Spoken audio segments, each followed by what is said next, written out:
Study. Our next award is the AED Award for Outstanding Clinician, and I have Pat Fallon up here to present it.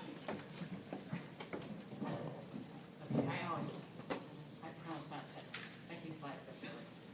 I first met Lucene Wisniewski about a dozen years ago when she burst onto the Seattle eating disorder scene, moving here after finishing a stint in Pittsburgh. Although it was early in her career, she already had an inherent understanding of the different types of eating disorder presentation and a keen sense of what would be clinically helpful to her patients. As she's done in all the places she worked, she settled right in, connecting with a wide variety of clinicians and researchers from the University of Washington in the Northwest.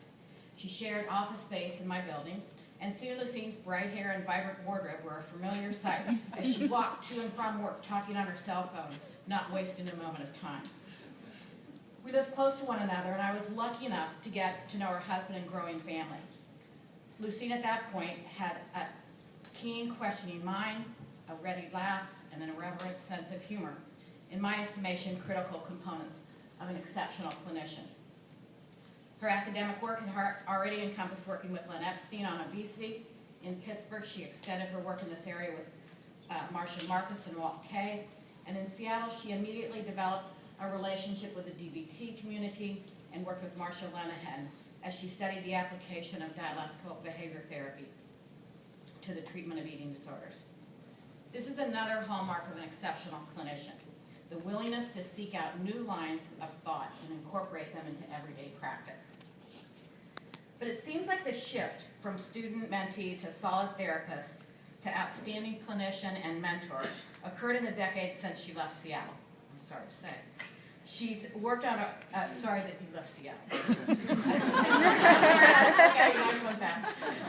She's worked on a wide range of interventions to benefit those suffering from eating disorders and has been a major player in the integration of research into practice. Her expertise incorporating DBT in the eating disorder treatment has grown, and she's a leader in disseminating that information in her presentations throughout the U.S. But her most important work is in the trenches, the compassionate, thoughtful work she does with her patients, with her smile and ability to help people laugh and look at themselves in a different way.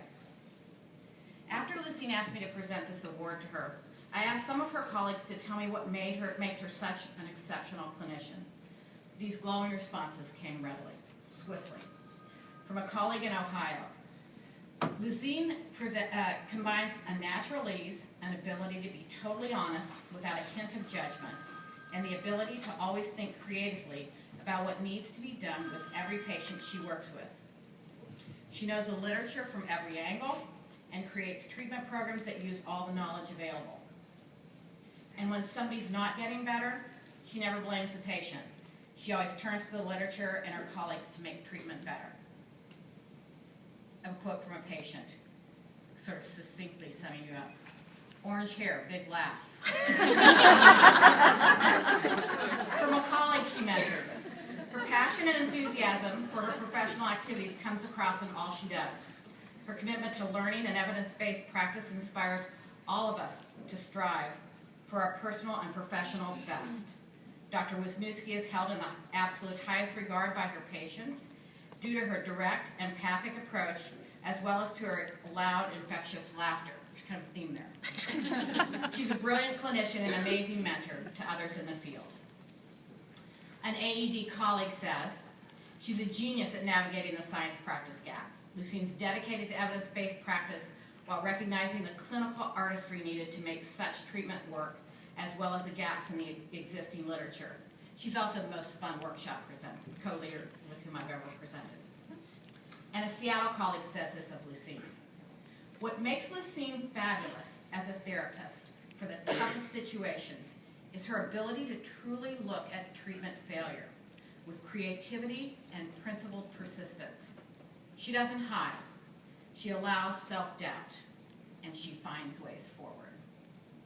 Whether you find her on the AED dance floor, honestly having a wonderful time, hear her infectious laugh across the room during the poster sessions, or spot her hair and colorful outfit as she's taking a break between sessions at the conference, please take a moment to thank her for the bridges she builds in the field and the work that she does with some of the most difficult patients that seek her help. Please join me in congratulating Lucene on receiving.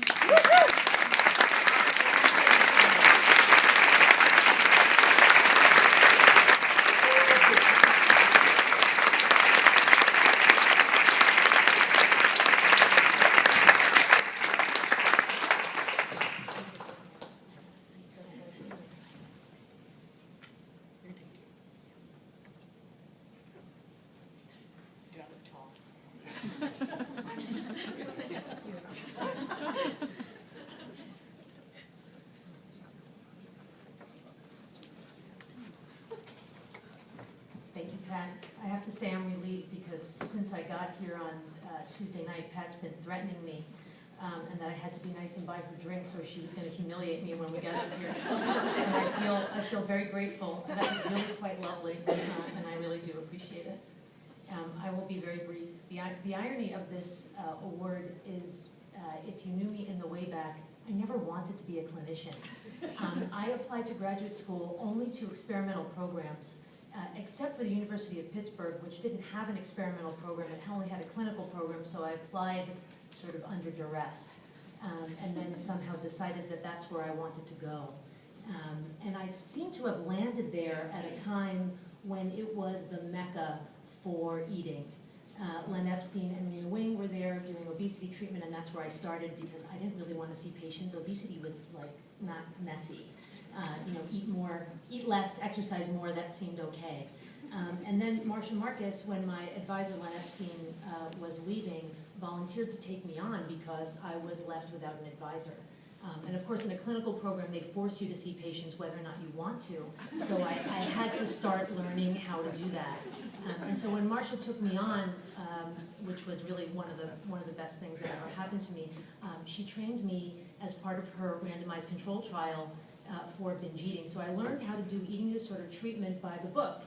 Sort of if you think about Josie Geller's talk earlier today, as I learned to do it by the recipe, and then since then have been learning how to incorporate and use that basic recipe in a more artful way. As you heard, my husband dragged me to Seattle. I didn't really want to go to Seattle. I love Seattle, but that wasn't my plan. I didn't want to leave Pittsburgh, but I ended up in Seattle.